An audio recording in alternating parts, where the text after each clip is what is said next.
अस्सलाम वालेकुम dear students. Hopefully आप खैरियत से होंगे। बेटा हमने लास्ट लेक्चर में पढ़ा था वेव हीट इक्वेशन हमने टू डायमेंशन में डिराइव की थी, और उसके बाद हमने वेव इक्वेशन को डिराइव किया था। वेव इक्वेशन के बारे में पढ़ा था, उसकी वन डायमेंशन में जनरल फॉर्म हमने डिराइव की थी। तो वहीं से अगर आज हम कंटिन्यू करेंगे, वेव इक्वेशन को हम थोड़ा सा एलेबोरेट करेंगे, उसकी कुछ दो तीन प्रॉब्लम्स या दो तीन एग्जांपल्स हम उसकी करेंगे, सो दैट कि आपको आप इजीली चीज़ों को अंडरस्टैंड कर सकें। यानी अगर आपके पास कोई भी प्रॉब्लम, कोई भी फिजिकल फिनोमेना गिवन हो वाइब्रेशन के हवाले से, तो आप उसको उसका मैथमेटिकल मॉडल ड्रा कर सकें, हम उसको मैथमेटिकल इक्वेशंस में कन्वर्ट कर सकें। तो आज हम स्टार्ट करते हैं। बेटा सबसे पहले तो आपको ज़्यादा सी बात है ये जानना जरूरी, वेव इक्वेशन है क्या। यानी अगर हम वन डायमेंशन में बात करें तो हमने जो लास्ट टाइम डिराइव की थी उसमें ये डिफरेंस था कि उसमें लेफ्ट साइड पे 1/c² था, ये c² राइट साइड पे आ गया। तो बाकी सेम एज इट इज़ ये आपके पास क्या है, ये आपके पास वेव इक्वेशन गिवन है, और c² यहाँ पे जो कांस्टेंट वाली वैल्यू यूज़ हो रही है, ये क्या है आपके पास वेव की स्पीड, आप इसको कह सकते हैं। अब हम इसमें कुछ प्रॉब्लम्स करते हैं और उसके हवाले से हम चीज़ों को डिस्कस करते हैं कि आप उस प्रॉब्लम्स को यानी मैथमेटिकल मॉडल किस तरह से ड्रॉ कर सकते हैं। अब फॉर एग्जांपल देखें, derive a model equation for the variation of a string if a vertical external force F of x T per unit length is acting on it. अब देखें कि आपके पास गिवन क्या है, बाकी सारी ऑलमोस्ट सेम उसी तरह से गिवन है। एक एक्सटर्नल चीज क्या उसको कहते हैं, एडिशनल चीज क्या गिवन है कि if a vertical external force F of x T per unit length is acting on it. ये आपके पास यू कैन से कि एक एडिशनली जो टर्म गिवन है वो क्या है कि आप इसमें फोर्स अप्लाई हो रही है, और फोर्स डिपेंड कर रही है एक्स पे और टी पे, दोनों टर्म्स पे बेसिकली डिपेंड कर रही है। अब देखें कि इसमें सेम उसी तरह से जैसे हमने इक्वेशन को मॉडल किया था, यानी जो डिराइव किया था आप कह सकते हैं, सेम उसी वे से हम इसकी अप्रॉक्सीमेशन सबसे पहले क्या करेंगे, अप्रॉक्सीमेशन या आइडियलाइजेशन सपोज करेंगे, और उसकी बेस पे फिर हम इसको फर्दर कंटिन्यू करेंगे। अब इसमें देखें कि सबसे पहली चीज़ क्या है कि string is rigidly attached at its and points, यानी दोनों जो पॉइंट्स हैं उस पे आपने उसको रिजिडली एक अच्छे वे से अटैच किया हुआ है। उस सेकंड क्या है कि the string vibrates in one plane, यानी एक ही डायरेक्शन में मूव करती है, वाइब्रेट करती है। और इसमें थर्ड क्या है कि लास्ट में क्या था कि उसमें कोई एक्सटर्नल फोर्स अप्लाई नहीं हो रही थी, लेकिन इसमें क्या है कि एक्सटर्नल फोर्स अप्लाई हो रही है, और वो एफ ऑफ एक्स टी है बेसिकली, और वो वर्टिकली अप्लाई हो रही है। और उसके बाद फोर्थ पॉइंट है the string doesn't suffer from damping forces. Damping forces क्या है कि फॉर एग्जांपल अगर आप कोई किसी एक साइड पे कोई यानी कोई वेट आप उस पर लटका दें, तो दैट विल बी डैम्प्ड, यानी उसकी वजह से जो फोर्स लगेगी that will be a damping force. इसमें कोई ऐसा फिनोमेना नहीं है, तो इट मीन्स के इसमें कोई डैम्पिंग फोर्स की वजह से कोई इसमें इतना इफेक्ट नहीं हो रहा। और उसके बाद फिफ्थ पॉइंट क्या है कि the string is homogeneous. Homogeneous का क्या मतलब है कि आपके पास जो सारी की सारी स्ट्रिंग है वो एक ही मटेरियल से बनी हुई है। एक ही मटेरियल से बनी होने की वजह से उसमें क्या आ सकता है, चूंकि वो एक ही मटेरियल से बनी हुई है, तो इसमें इस मीन्स के आपके पास जो मास पर यूनिट लेंथ है वो आपके पास डेंसिटी और मास वो दोनों क्या होंगे, वो कांस्टेंट होंगे, वो वेरी नहीं करेंगे, बिकॉज एक ही मटेरियल यूज हुआ हुआ है। और सिक्स्थ वन है कि the deflection of the string from its equilibrium and its slope are always small, यानी वो इक्विलिब्रियम पोजीशन है उससे डिफ्लेक्शन बहुत कम हो रही है। और उसमें फिर क्या है कि फर्स्ट पॉइंट दो अजम्पशन हम इसमें बना सकते हैं कि मैग्नीट्यूड वो है टेंशन फोर्स का जो मैग्नीट्यूड है वो ऑलमोस्ट कांस्टेंट है, और इसी तरह जो कि स्ट्रिंग लॉन्गिट्यूडनली रिजिड है, तो इट मीन्स कि इसमें जस्ट मूवमेंट जो हो रही है वो जस्ट वर्टिकल डायरेक्शन में हो रही है, और किसी वे में मूवमेंट किसी भी पॉइंट पे किसी भी और डायरेक्शन में मूवमेंट नहीं है। इसी तरह क्या है कि the tension force in the string is always tangential to it. Tension force हमेशा टेंजेंट की फॉर्म में होगी, और ये आप कह सकते हैं कि वो परफेक्टली फ्लेक्सिबल है। ये सारा आपने ड्रा कर लिया, ड्रा करने यानी एक अजम्पशंस ले लिए, और उसके बाद फिर हम इसको देखते हैं कि ये आपके पास इसकी वो पिक्टोरियल फॉर्म आ गई। अब इसमें एक आपने एक एलिमेंट ड्रॉ किया है, इसमें टेंशन फोर्स है। अब देखें कि इसमें जो हॉरिजॉन्टल डायरेक्शन में है वो क्या है, टी कॉस अल्फ़ा है, और वर्टिकल डायरेक्शन में है टी साइन अल्फ़ा, और अगर यहाँ पे एंगल क्या बन रहा है, अल्फ़ा। अब अगर आफ्टर सम पॉइंट यहाँ पे x plus delta x point पे यहाँ पे अगर एंगल बन रहा है बीटा, तो दिस हॉरिजॉन्टल जो कंपोनेंट है वो क्या है, टी कॉज ऑफ बीटा, और यहाँ पे वर्टिकल कंपोनेंट क्या है, टी साइन। मुझे यहाँ पे बीटा आना चाहिए, कॉज ऑफ बीटा। ठीक है, तो आपने जस्ट उसी तरह से अज्यूम कर लिया। अब देखें कि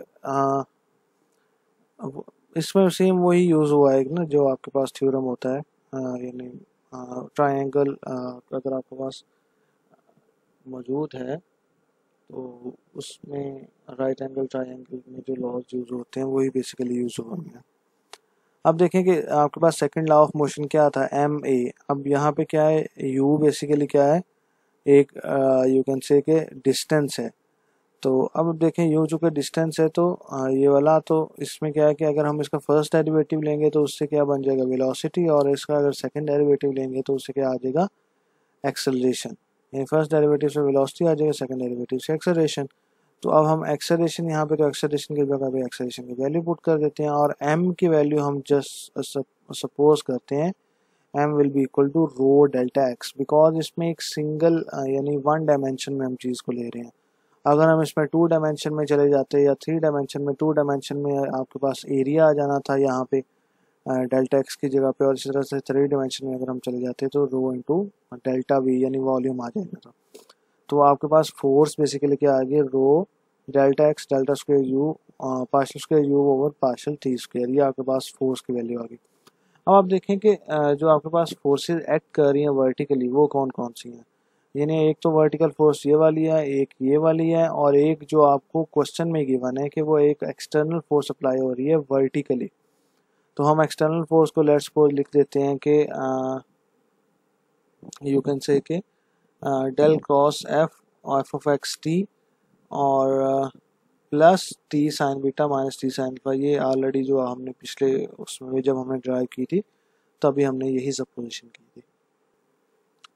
अब देखें कि इसमें से टी कॉमन ले लेंगे। अब देखें अल्फ़ा और बीटा बहुत स्मॉल एंगल्स हैं तो हम इनको अप्रॉक्सीमेटली इक्वल टू टेन के ले सकते हैं, यानी sine of alpha will be approximately equal to tan alpha and sine of beta will be approximately equal to tan beta. अब देखें कि टेन बेसिकली क्या होता है, टेन आप कह सकते हैं कि स्लोप, और स्लोप को रिप्रेजेंट करता है, इंक्लिनेशन या स्लोप। अब और स्लोप क्या होती है बेसिकली, वो डेरिवेटिव बेसिकली होता है किसी भी चीज़ का डेरिवेटिव। तो अब हमने टेन को हमने डेरिवेटिव की फॉर्म में लिख दिया, इसी तरह टेन ऑफ बीटा को डेरिवेटिव की फॉर्म में लिख दिया। तो आपके पास वर्टिकल फोर्सेस क्या बन गई, F of x T into delta x plus T of sine beta minus sine alpha. Sign beta की वैल्यू और साइन अल्फा की वैल्यू यहाँ पे पुट कर दें। अब देखेंगे ये आपके पास इक्वेशन 2 है और ये आपके पास क्या थी, इक्वेशन 1। इन दोनों को अगर हम इक्वेट करेंगे तो दोनों आपके पास इक्वेशंस को इक्वेट करने से आपके पास वैल्यू होगी rho delta x partial square u by partial t square will be equal to f of x t delta x plus t into partial u by partial x और x plus delta x into t minus partial by partial x of x t. अब देखिए ये आपके पास बन गई। अब इसको अगर हम सारी टर्म को डेल्टा एक्स से डिवाइड कर देंगे तो यहाँ से लेफ्ट साइड से डेल्टा एक्स वैसे कैंसिल आउट हो जाएगा, तो आपके पास ये बन जाएगा, यहाँ से भी डेल्टा एक्स कैंसिल आउट हो गया, यहाँ पर एफ ऑफ एक्स टी बच गया और यहाँ पे टी ओवर डेल्टा एक्स और सारी टर्म एज इट इज। यानी आप यू कैन से कि सिंप्लीफाइड फॉर्म में ये आपके पास डेल्टा एक्स से डिवाइड करने के बाद ये वैल्यू आ गई। अब अगर हम इसमें लिमिटिंग वैल्यू ले लें, यानी डेल्टा एक्स की लिमिटिंग वैल्यू ले लें, यू कैन से कि limit delta x approaches to zero, तो लिमिट अगर हम सारे पे अप्लाई करेंगे तो देखें यहाँ पे जो इसमें इस वाले पॉइंट पे अगर हम अब देखें तो ये चेंज इन एक्स आ रहा है और डेल्टा एक्स पे आप लिमिट अप्लाई कर रहे हैं, तो ये आपके पास बेसिकली ये बन जाएगा derivative of you with already एक डेरिवेटिव तो मौजूद है, तो एक्स में वेरिएशन आ रही है तो विद रिस्पेक्ट टू एक्स, तो partial square u by partial x square, और ये f of x t as it is आ गया। ठीक है, अगर हम इसको थोड़ा सा सिंप्लीफाई करें, partial square equal partial t square is equal to ये रो यहाँ पे आके डिवाइड हो जाएगा 1/रो एफ एक्स टी प्लस टी/रो इनटू दिस वन। तो अगर आप देखें कि ये वन आपके पास जो इसमें आ रहा था, अगर आप सी स्क्वायर की वैल्यू क्या आती थी टी/रो, अगर ये हम यहाँ पे इंसर्ट करें तो आपके पास ये इक्वेशन कन्वर्ट हो जाएगी, partial square u by partial t square will be equal to c square partial square u by partial x square plus 1/रो एफ ऑफ एक्स टी। ये आपके पास जो बन गया, यू कैन से कि this is the wave equation for the given problem. जो आपके पास question given है उसके लिहाज से ये वाली उसकी वेव इक्वेशन बन गई। अब इसी तरह हम इसमें एक और प्रॉब्लम देखते हैं और उसमें देखते हैं किस तरह से इक्वेशन बनेगी। यानी अगर आपके पास derive a model equation for very small vibration of vertically suspended chain whose length is L and whose mass density per unit length rho is constant। यानी अगर आपके पास इस फॉर्म में एक कोई मौजूद है वर्टिकली सस्पेंडेड चेन जिसकी लेंथ L है और जिसकी मास कांस्टेंट है, तो इसमें इस केस में आप इसको सॉल्व किस तरह से कर सकते हैं। अब इसके लिए भी आप सेम उसी तरह से अप्रॉक्सीमेशंस लेंगे। यानी since the amplitude of the vibration is small, so we assume that a point on the chain does not change its x coordinate, यानी x के लिहाज से उसमें कोई चेंज नहीं आ रहा बिकॉज वाइब्रेशन है बहुत स्मॉल। तो tension T of x T in the chain can not be assume to be constant, यानी वो टेंशन फोर्स जो हमने पहले कांस्टेंट कंसीडर करते हैं वो इसमें कांस्टेंट नहीं होगी। सो इस केस में आपके पास क्या होगा कि इक्विलिब्रियम पोजीशन, अब देखें कि टेंशन की वैल्यू यहाँ पे क्या आएगी, चूँकि टेंशन फोर्स इसमें कांस्टेंट नहीं है तो tension will be equal to m g, और एम यहाँ पे आपके पास क्या है कि रो एच है, तो लेंथ होता है तो लेंथ इसमें एच है, तो ये बन जाएगा रो जी एच, और एक्स पे डिपेंड कर रहा है तो आप देखें कि ये बन जाएगा एच ऑफ एच की वैल्यू आएगी एल माइनस एक्स, एल और यहाँ पे एक्स में ये इन दोनों को माइनस करेंगे तो टी ऑफ एक्स की वैल्यू भी आ गई। The above equation gives an acceptable approximation for the tension in the arbitrary chain। अब देखें कि वही कंडीशन अगर u की वैल्यू बहुत स्मॉल हो तो पार्शियल u पार्शियल t की वैल्यू भी जाहिर सी बात है वो बहुत स्मॉल होगी। चेंज अगर हम देखें तो चेंज भी उसी तरह से उतना ही स्मॉल होगा। तो इन फिर आगे उसमें क्या करेंगे कि other approximation and idealisation of the, मतलब वो सारी बाकी सारी की सारी सेम जो हमने पहले सपोज किए पहले प्रॉब्लम में सारे अप्रॉक्सीमेशन आइडियलाइजेशन सेम रहेंगे, लेकिन जस्ट इसमें चेंज नहीं आता है। अब देखें कि हम आते हैं मॉडलिंग की तरफ। इसमें मॉडलिंग में हम चूँकि basically second law of motion use करें तो f is equal to m में एम की वैल्यू पुट करें रो डेल्टा एक्स और partial square partial t square. अब देखें कि हॉरिजॉन्टल फोर्सेस क्या है, फोर्सेस क्या है, एक तो T of x plus delta x sign beta minus T of x sine alpha, यानी सेम है ऑलमोस्ट उसी तरह से, लेकिन यहाँ पे क्या है कि जो टेंशन फोर्स है वो कांस्टेंट नहीं है, वो वेरी कर रही है, डिपेंड कर रही है on the value of x या on the variation of x. अब सेम उसी तरह से अगर अल्फा और बीटा वेरी स्मॉल एंगल्स हैं तो यानी ये टेंशन फोर्स आ गई, उसके बाद हमने इक्वेशंस को इक्वेट किया तो आपके पास ये इक्वेशन बन गई। इस इक्वेशन में देखें कि अगर अल्फा और बीटा सो स्मॉल है तो sine alpha will be equal to tan alpha, और टेन अल्फा अगेन चूँकि स्लोप है और this will be equal to derivative, तो this will be equal to partial over partial x of x t. इसी तरह से अगर हम बीटा के फॉर्म में बात करें तो अगर वो भी बहुत स्मॉल एंगल है बीटा तो this will sine of beta will be equal to tan of beta, and tan of beta represent actually slope of the equation, और स्लोप बेसिकली हम रिप्रेजेंट करते हैं डेरिवेटिव की मदद से। तो this will be equal to partial partial x plus delta x of t. अब देखें कि ये आपके पास बेसिकली अगर हम देखें तो इक्वेशन पुट करें तो आपके पास ये इक्वेशन आ जाती है। अब हम इसको सारी टर्म को डिवाइड कर देते हैं डेल्टा एक्स से, लेफ्ट साइड से डेल्टा एक्स वैसे कैंसिल आउट हो जाएगा, इसको डिवाइड करेंगे डेल्टा एक्स से तो ये आपके पास ये टर्म एज इट इज़ रहेगी, ठीक है, बिकॉज इसमें कोई डेल्टा एक्स कॉमन नहीं आ रहा तो ये आपके पास फ्रैक्शन की फॉर्म में ही आ गई टर्म। अब देखें कि अगर हम delta x approaches to zero लें तो यानी इसमें उसी तरह से डेल्टा एक्स ज़ीरो को अप्रोच कर रहा है और x के लिहाज से वेरिएशंस आ रही हैं, तो हम इसको लिख सकते हैं टी ऑफ एक्स, यानी टी में भी बेसिकली x के लिहाज से वेरिएशन है और u वाली टर्म में भी x के लिहाज से वेरिएशन आ रही है। तो this will be equal to partial by partial x of t of x into partial u by partial x of x t. तो अगर हम इसको थोड़ा सा सिंप्लीफाई करें तो partial by partial x and t क्या है, rho g of l minus x और partial by partial x of x t. ठीक है, ये आपके पास इक्वेशन बन गई। इसको थोड़ा सा सिंप्लीफाई करेंगे तो आपके पास यू कैन से कि दिस फॉर्म में, ये वाली जो फॉर्म है, या यू कैन से कि ये वाली फॉर्म में आपके पास जो इक्वेशन आ गई वो वाली इक्वेशन जो आपके पास गिवन फिनोमेना को रिप्रेजेंट कर रही है। तो यानी इसमें आपने ओरिजिनली वही second law of motion he use करना है, लेकिन उसमें थोड़ी सी जो गिवन प्रॉब्लम है, गिवन प्रॉब्लम के लिहाज से उस वेरिएशंस इन्वॉल्व करते जाएंगे और उन वेरिएशन के अकॉर्डिंग जो फाइनल इक्वेशन है या फाइनल आंसर है उसमें उसके अकॉर्डिंग चेंजिंग आती जाएगी। अब इसमें हम नेक्स्ट एक और प्रॉब्लम कंसीडर करते हैं और उसमें देखते हैं कि उस प्रॉब्लम के लिहाज से उसकी इक्वेशन क्या बनती है।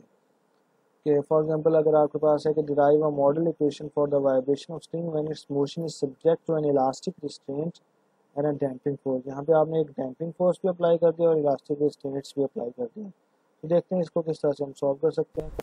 आप देखें कि रेस्ट्रेंट्स फोर्स पर यूनिट लेंथ उसको हम let's suppose minus k you से रिप्रेजेंट करें। आप देखेंगे ये आपके पास फॉर एग्जांपल है एक जो आपने मॉडल बनाया है।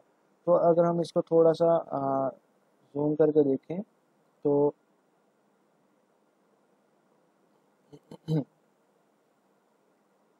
तो आपके पास ये इक्वेशन बेसिकली बन गई है। अब देखें कि यहाँ पे क्या है कि x और x प्लस डेल्टा एक्स उसी तरह से ये टी कॉस अल्फा, ये T sine alpha, vertical horizontal and horizontal T cos beta, vertically beta. अब देखें कि यहाँ पे आपके पास ये रिस्ट्रेन फोर्स आ गई और यहाँ पे क्या है, ये डैम्पिंग फोर्स आ गई। डैम्प मीन्स कि मैंने आपको बताया था कि अगर आपने कोई चीज़ उसमें लटकाई हुई हो या कोई समथिंग लाइक दैट, तो इस तरह से अगर आप देखें तो हमने डैम्पिंग फोर्स पे अप्लाई किया और दूसरी फोर्स पे। अब देखें कि इसमें अगर हम इसको थोड़ा सा जूम आउट करते हैं तो आप देखें ये आपके पास बन गया। अब रेस्ट्रेन फोर्स क्या है कि माइनस के यू, इसी तरह से डैम्पिंग फोर्स हमने क्या ली minus b partial u by partial t, जो ओरिजिनल क्वेश्चन है उसी में गिवन है। तो आपके पास टोटल वर्टिकल फोर्स क्या बन जाएगी, total vertical force t sine beta minus t sine alpha as it is आ गया और इसी तरह से minus delta x k u, यानी के यू यानी ये वाली कॉन्स्टेंट रेस्ट्रेन फोर्स और उसमें जो डैम्पिंग फोर्स है वो भी आ जाएगी माइनस बी पार्शियल को पार्शियल टी डेल्टा एक्स। अब देखें कि इसमें से टी कॉमन ले लिया, इसमें भी डेल्टा एक्स है इसमें भी डेल्टा एक्स, तो ये आपके पास अगर आप उसी तरह से सेम अगर आप अल्फ़ा और बीटा दोनों जो एंगल्स हैं वो दोनों बहुत स्मॉल उनकी सपोज करते हैं कि उनकी वैल्यूज बहुत स्मॉल है तो वो tan में कन्वर्ट हो जाएगा, यानी sine alpha will equal to tan alpha and this will be equal to partial u partial x x t. इसी तरह से tan beta will be equal to partial to partial x plus delta x t. T common लिया, इसको solve किया, minus k u delta x minus b, ये as it is उसी तरह से आ गया।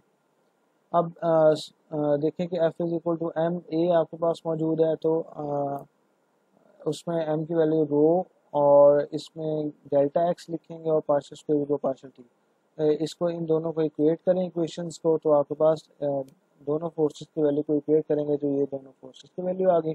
इसको अगर हम डेल्टा एक्स से डिवाइड करेंगे तो delta x after division with delta x आपके पास ये वैल्यू आ गई। इन दोनों में डेल्टा एक्स था तो वो कैंसिल आउट हो गया, तो बाकी टर्म इसमें इसके साथ डेल्टा एक्स आ गया। तो अगर हम लिमिटिंग वैल्यू लें यानी डेल्टा एक्स की limiting value of delta x approaches to zero, तो आपके पास ये जो फर्स्ट टू टर्म्स हैं इनकी मदद से आपके पास डेरिवेटिव बन गया, यानी t into partial square u partial x square और minus k u minus b partial t u partial t as it is आ गया, और ये यहाँ पे भी rho partial square u partial t square. तो ये सारी यू कैन से कि आपके पास इसमें बन गई, ये भी आपके पास वेव इक्वेशन बन गई according to the given problem. हमने बेसिकली 3 प्रॉब्लम देखे हैं कि इन तीनों में यानी प्रोसीजर सेम है, लेकिन जो आपको प्रॉब्लम में या ओरिजिनल क्वेश्चन में जो अजम्पशंस गिवन है आपने उनके अकॉर्डिंग उनको ट्रीट करना है। यानी आपके पास आपने बेसिकली यूज़ वही करना है न्यूटन सेकंड लॉ, और उसमें आपने सेम उसी तरह से वैल्यूज़ को इक्वेट भी करना है। फोर्सेस की दोनों दो वैल्यूज आ जाएंगी, एक तो न्यूटन सेकंड लॉ से एक और एक आपकी जो ओरिजिनल क्वेश्चन में गिवन है, और उन जो आपके पास वैल्यूज़ होंगी उनकी इक्वेट करने की मदद से आप क्या कर लेंगे, आप उस इक्वेशन और उसमें फिर आप लिमिटिंग वैल्यू लगा दें और उसको फिर अप्रॉक्सीमेट कर लें, तो आपके पास जो वेव इक्वेशन है वो बन जाएगी। तो बेटा आज तक के लिए इतना ही। तो इससे नेक्स्ट लेक्चर में हम यहीं से फर्दर कंटिन्यू करेंगे। तब तक के लिए अल्लाह हाफिज़।